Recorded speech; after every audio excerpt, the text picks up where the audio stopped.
Good afternoon and welcome to Breakthrough to Business Success, the show dedicated to helping entrepreneurs build, grow, and scale successful businesses while creating lives of purpose, freedom, and impact. I'm your host, Davida Shensky, entrepreneur, speaker, coach, and founder of Career Performance Institute. Each week, we'll explore the strategies, mindset shifts, and proven success principles that help entrepreneurs overcome obstacles, seize opportunities, and achieve meaningful results. Whether you're launching your first business, growing your brand, increasing your income, or scaling to the next level, you'll find practical insights and actionable solutions that you can implement immediately through expert interviews, success stories, business strategies, marketing tips, leadership lessons, and personal development insights. You'll gain knowledge and confidence needed to move forward with clarity and purpose. Success doesn't happen by chance. It happens when vision meets action, persistence meets opportunity, and challenges become stepping stones to growth. So get ready to think bigger, take smarter action, and create businesses that life for you deserve. So welcome to Breakthrough to Business Success, helping entrepreneurs build, grow, and scale, where vision meets action and success becomes reality. And today's show is going to be on disability entrepreneurs. The importance being that that's something that I live with, and I think it is such an important topic. So, today's topic is one that is very close to my heart. Disability, entrepreneurship, and inclusive success. For many people with disabilities, entrepreneurship isn't simply a career choice. It's a pathway to independence, self-determination, and opportunity. Many talented individuals face barriers in traditional employment. They may encounter discrimination, accessibility challenges, transportation issues, inflexible schedules, or employers who fail to recognize their capabilities. Entrepreneurship offers another path. It allows individuals to build businesses around their strengths, talents, passions, and experiences. Today, we're discussing how entrepreneurs with disabilities are breaking barriers, creating successful businesses, and proving limitations do not define potential. And first thing I'm going to do is talk about my experience, because when I entered the workforce back in 1980, there were virtually no opportunities for people with disabilities in the workplace unless you worked for the federal government or the state. And when I lost my job with the state, I had few opportunities available to me, and I knew I had the potential to do something extraordinary. And at first, with my background in mental health and counseling and training as a therapist, I wanted to set up some groups doing psychodrama or transactional analysis, which were popular modalities in that time, but I was in the South and it was much more difficult. Plus, I did not have that master's or PhD in therapy, but what I did know was that I was very good at speaking in front of groups and went in and became a professional speaker and trainer working as an independent contractor with corporations. But because I did not have the funds to build my business initially, it was a struggle to build my business offline. It was not until the internet and being able to build a business online that things started to change for me. I actually started podcasting back in the early 2000s when the term wasn't even coined yet. It was known as internet radio. And the reason I did it was because I needed to be able to let people know exactly what topics I talk about, and this was the easiest way for me to get online. And at that time, it was Blog Talk Radio, and it was all audio. It was not even video. Video did not come about until probably the last 10 years or so. And I moved over into doing video and have been very successful with it. Now, let's talk about why disability entrepreneurship matters, because it's an opportunity for people with disabilities to create opportunities where traditional systems often fall short. Business ownership allows individuals to create flexible work environments, design accessible workflows, build income streams, pursue personal passions, create meaningful impact, serve underserved communities. Many successful businesses were born because someone experienced a problem firsthand and decided to create a solution. People with disabilities often possess unique insights, resilience, creativity, and problem-solving skills that become powerful entrepreneur advantages. Now, while I was living in Atlanta, when the Atlanta IOC and Billy Payne and his group went to bid for the Olympics, they refused to bid for the Paralympics.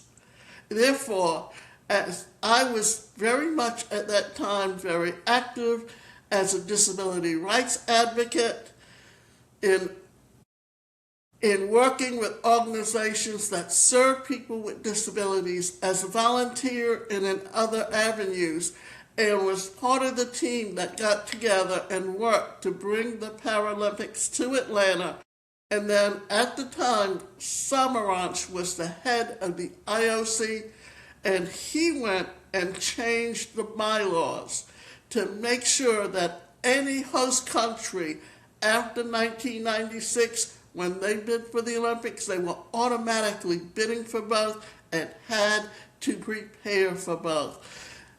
And now we're going to talk about some of the common challenges entrepreneurs with disabilities face. And I can attest to how that happened in reality. So let's acknowledge the reality. Entrepreneurs with disabilities often face limited access to capital. That is one of the main reasons why I struggled to build my business offline.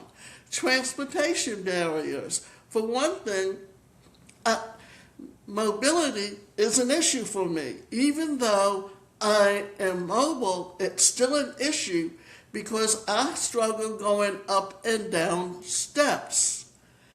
Health-related challenges, technology accessibility issues, and that's a very big thing because someone who can't hear needs to be able to read things that are being said, and someone who can't see has to be able to hear, and there is tools that are available, software available for people with disabilities.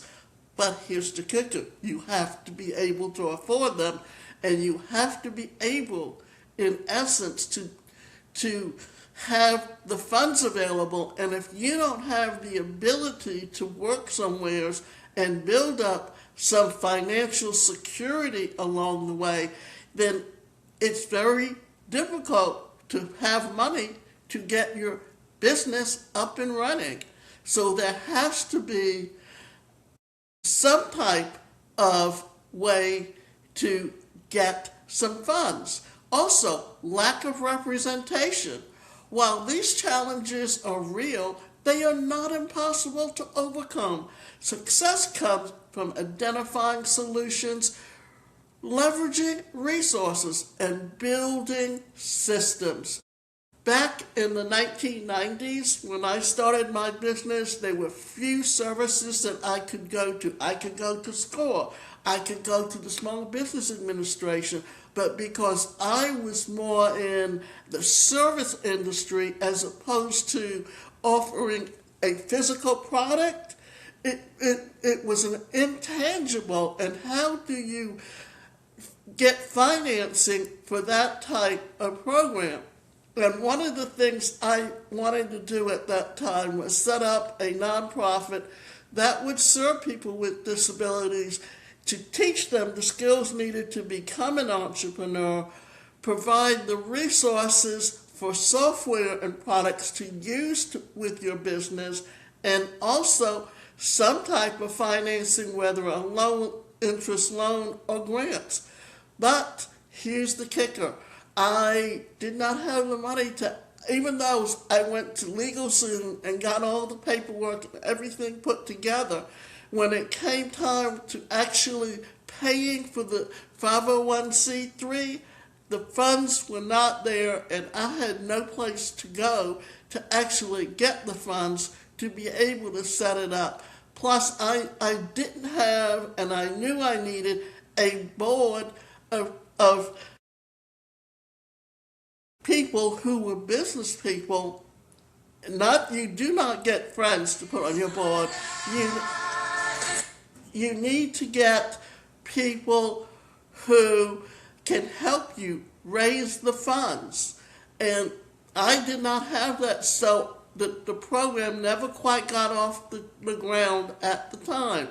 So now we're going to talk about turning challenges into competitive advantages.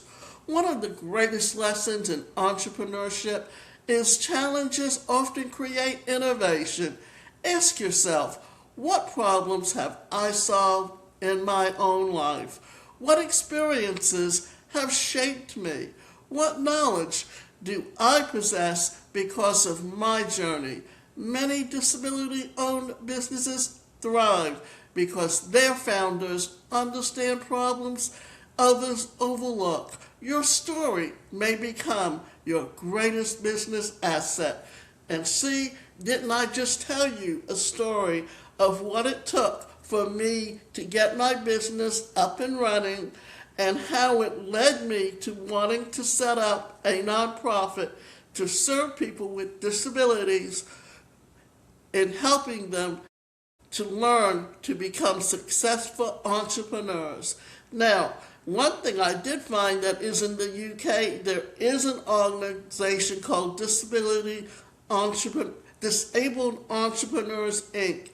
that serves people in the UK on this actual topic. So now, we're going to talk about building an inclusive business. Inclusive businesses create opportunities for everyone. Ways to build inclusivity include accessible websites, inclusive hiring practices, flexible work and arrangements, diverse marketing materials, closed captions and transcripts, accessible customer experiences. Inclusion isn't just the right thing to do, it also expands your market reach. Now, let's talk about mindset for success, because this is really where a lot of times entrepreneurs fail because you have to have the right mindset. And I can tell you this much, that growing up in an era when you did not have the laws guaranteeing people with disabilities the right to an education or the right to employment, that if you told me I couldn't do something, it was like waving a red flag in front of me and daring me to prove you wrong. And I knew that I had something to offer, that my unique perspective. I was the only person in the classroom with a disability, much less in the school, because you did not have the laws guaranteeing people with disabilities the right to an education. And I was always 2 or 3 steps behind the class. The teachers didn't understand that I learned differently. So most of what I learned on my own. Because whereas you can either learn through listening or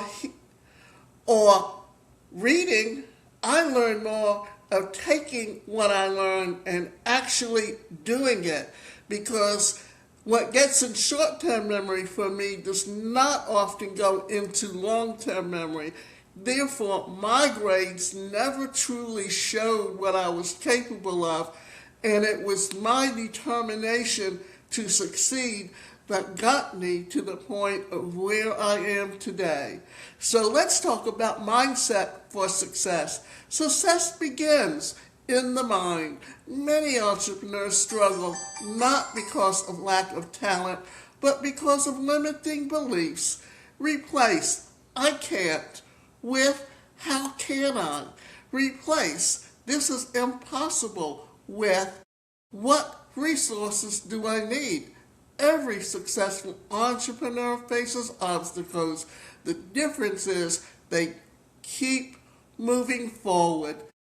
Now, let's talk about resources and opportunities. There are more opportunities available today than ever before. Examples include online business, coaching and consulting, speaking, podcasting, digital products, affiliate marketing, courses and memberships, freelancing and e-commerce. Technology has made entrepreneurship more accessible than ever at any time in history. And this is one thing that I can attest to, because this is something that I've had to take and incorporate. What I was doing offline in the HR industry as an independent consultant, I've taken online. I'm a career and life coach because my background was mental health, psychology, and also rehabilitation counseling. Rehabilitation counseling is career counseling for people with disabilities, and I took that as a master's program because I wanted to learn what the laws are. And I can tell you this much, that the Americans with Disabilities Act actually is an extension of the Rehabilitation Act of 1973 because they address the same issues. Only difference is that with the ADA, you have the Department of Justice and the EEOC, where if you can prove discrimination, you have a lawsuit, and it helps create more opportunities for people. So, the last thing we're going to talk about is your personal success blueprint. Ask yourself, what skills do I already possess?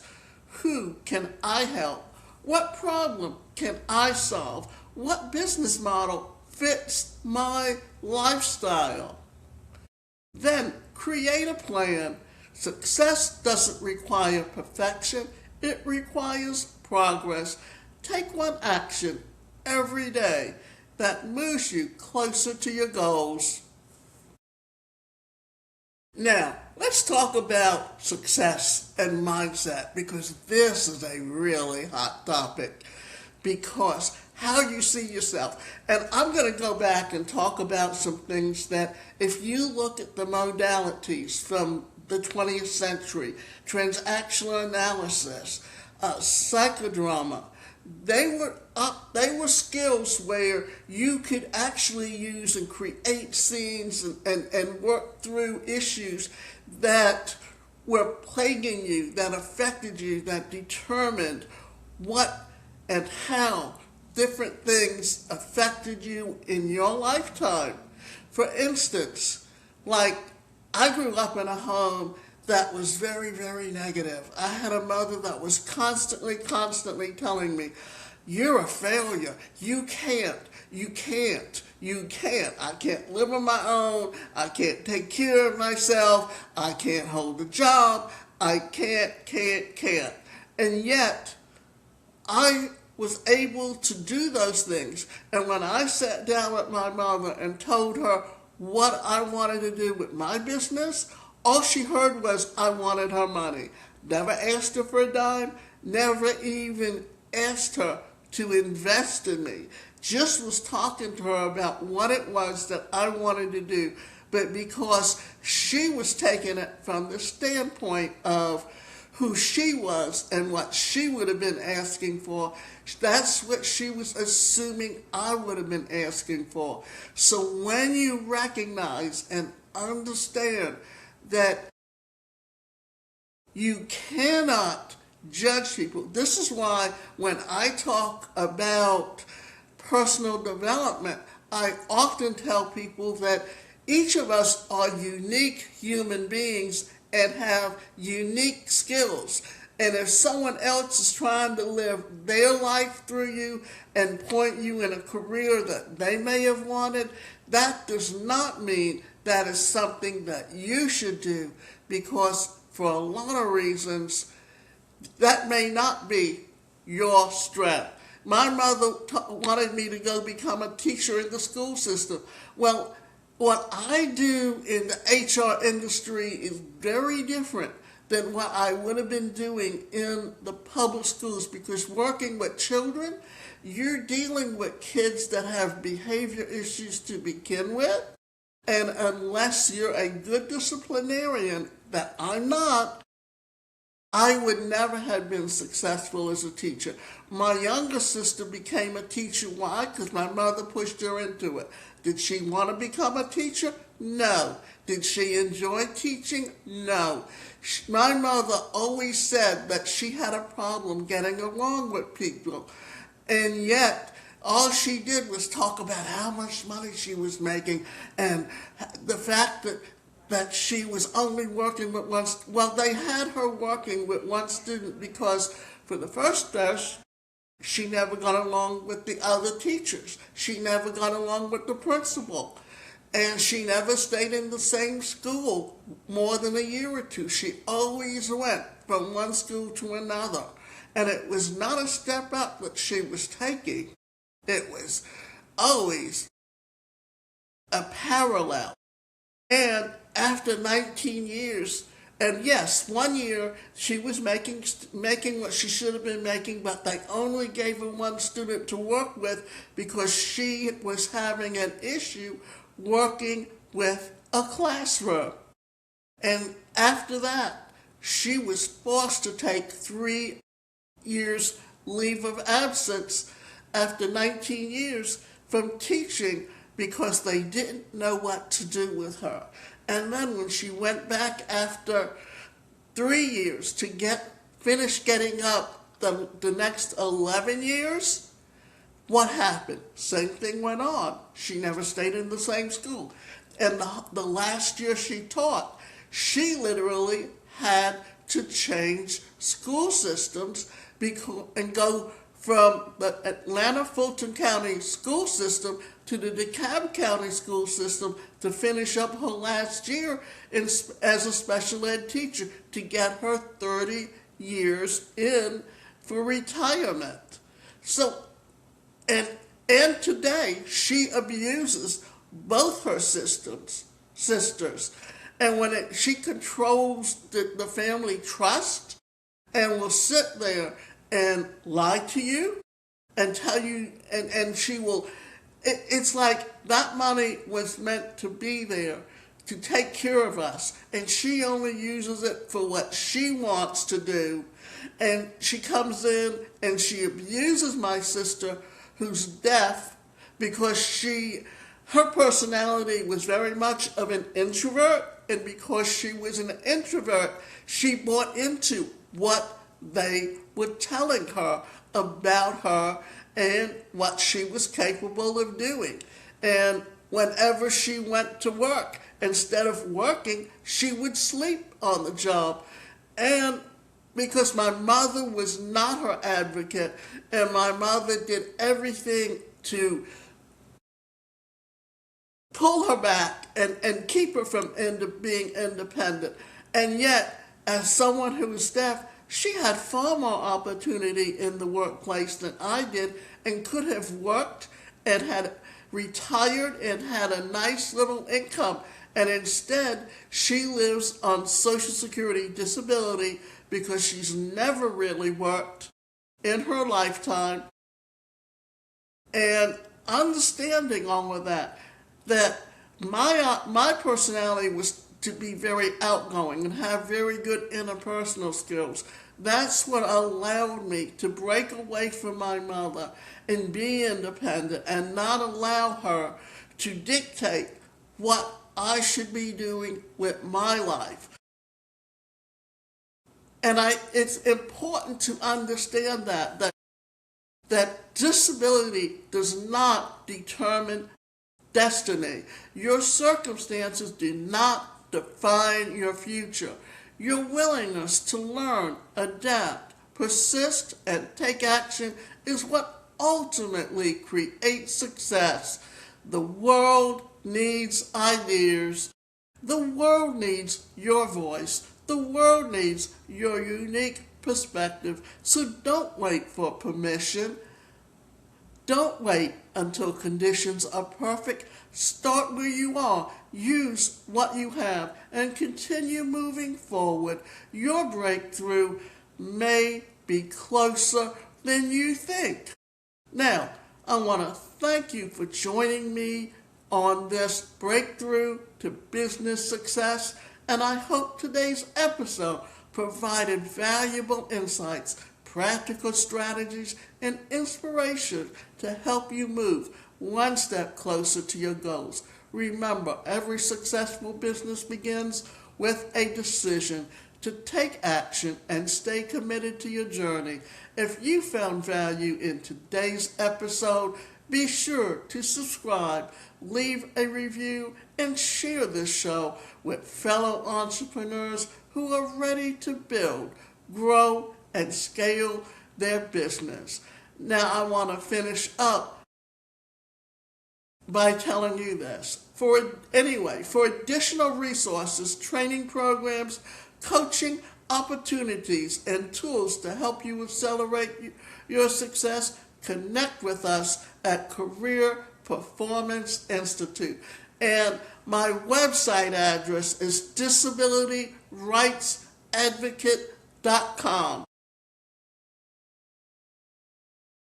And you can contact me by sending me an email at Davida Shensky at onepersonalcareercoach.com. But you can also go to the website coachdavidashensky.com and get an overview of some of the programs that I have created to help entrepreneurs learn the skills needed to be successful. So until next time, keep believing in your vision, keep taking action, and keep moving forward.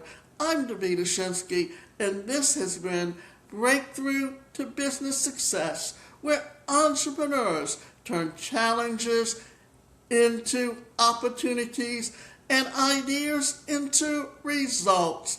And I invite you to not only listen to the show and promote the show, to people who might want to listen to it, but I encourage you that if you want to become an entrepreneur, if you want to grow your own business, learn what your skills are, learn how you can become the person you want to be and earn the income potential that you can.